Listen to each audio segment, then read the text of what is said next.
Hi YouTube, it's me Brandon UK here, feminist from Liverpool. So, a few days ago I said I was going to make 2 videos the next day. I'm sorry if you're not following in on this promise, but that's because these videos take a bit longer to produce than expected. But whatever, let's go into the subject of this video, Ireland, and why it rightfully belongs to the British. Ireland is the big old island that sits next to Great Britain. The entire island was once under British rule until 1937, when the southern and larger parts broke off and became its own country. Now, while this event might be glorified in the Irish history books, I would like to expose the rewriting of that chapter in Ireland's history and prove that Ireland rightfully belongs to the British people. To give a bit of a history lesson, Ireland's first inhabitants were Celts. The Celts were converted to Christianity by people such as St. Patrick, probably for the better since the Lord of them partook in pretty horrible pagan rituals. The Christians of Ireland lived peacefully until sometime in the 9th century, when Vikings started attacking and taking control of the land. Those invaders tyrannized the people of Ireland for years. The Vikings had brought back the barbaric pagan rituals of the past. Now, due to a lot of bad documentation on this period, a lot of people believe that Dublin was created by Vikings, but in reality it was founded by soldiers from Wessex, which, may I point out, was one of the old English kingdoms that existed before England.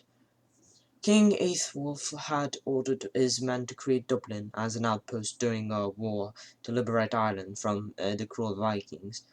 After many wars were fought, the Irish people freed themselves from these foreign powers with the help of the British kingdoms. The remaining Vikings would blend in with the population, and so would the Englishmen. In 1155, the Pope of the time, Adrian IV, who probably knew how well the English and the Irish had worked together so far, had given Henry Henry II, King of England, the control of Ireland. The Pope, the leader of the Catholic Church, an institution which the Irish have always looked up to and been loyal to, even that institution thought that Henry II, an English king, was best fit to rule over Ireland. Think about it. Henry and his successors did had to fight a bit in order to properly assert their authority over the land of Ireland, but that was more due to rebellions and from the descendants of the Vikings who decided to stay, rather than rivalries between the Irish and the English. The English kings did at some point got rid of the rebellious minority. Most people living in Ireland had started to adopt English culture and English nationalism. In 1541, Henry the Eighth became the first official English king of Ireland.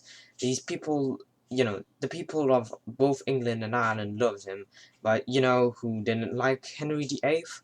Well, his wives, but also the Catholic Church. The Catholic the Catholic Church hated Henry the Eighth because he rebelled against them at a time where many other people around Europe were doing the same thing. A lot of religious wars were fought at this time between Protestants and Catholics. Ireland was no exception. The Catholic Church used its influence in Ireland and its money to help fringe groups of Irish rebels, led by warlords, such as Thomas Fitzgerald, Count O'Neill, and Count O'Donnell. The Catholic Church poured in so much money into fueling these rebellions that whenever the church did stop directly funding these groups, they had reached a point where they could just sustain their activities by themselves and leave their heritage to the next group of rogue Irish soldiers when the time comes for another rebellion. The cycle continued on for centuries and led to many deaths and much suffering among the Irish population, especially during the 1640s.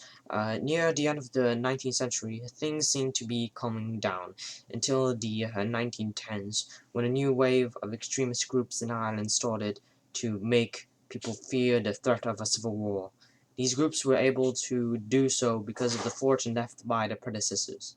In 1916, the extremists started an uprising, which failed, In 1917, the extremists founded the IRA and took advantage of the British involvement in World War I in order to start arming themselves and later start a civil war.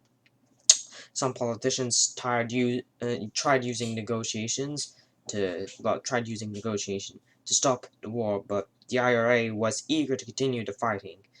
Eventually, the British government conceded to the IRA's demands in order to avoid further bloodshed. Ireland, at least the southern part of it, had become an independent country. At its head was Michael Collins. Michael ruled over Ireland with an iron fist.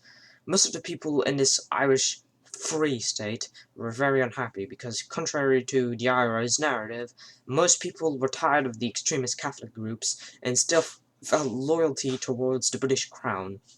A new civil war broke out as a sub-faction of the IRA seek to steal the dictator's place, and as a lot of people in Ireland started protesting the tyrannical government.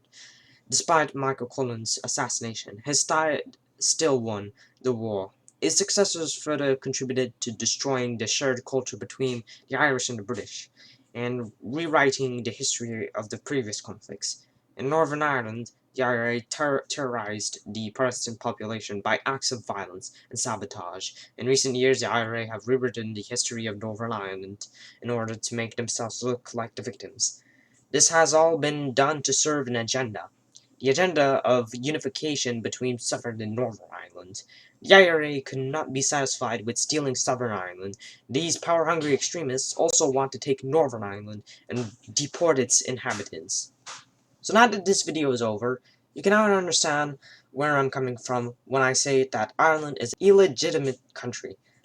It may seem harsh to a few snowflakes and IRA fans out there, but facts don't care about your feelings. And the facts say that Ireland rightfully belongs to the British.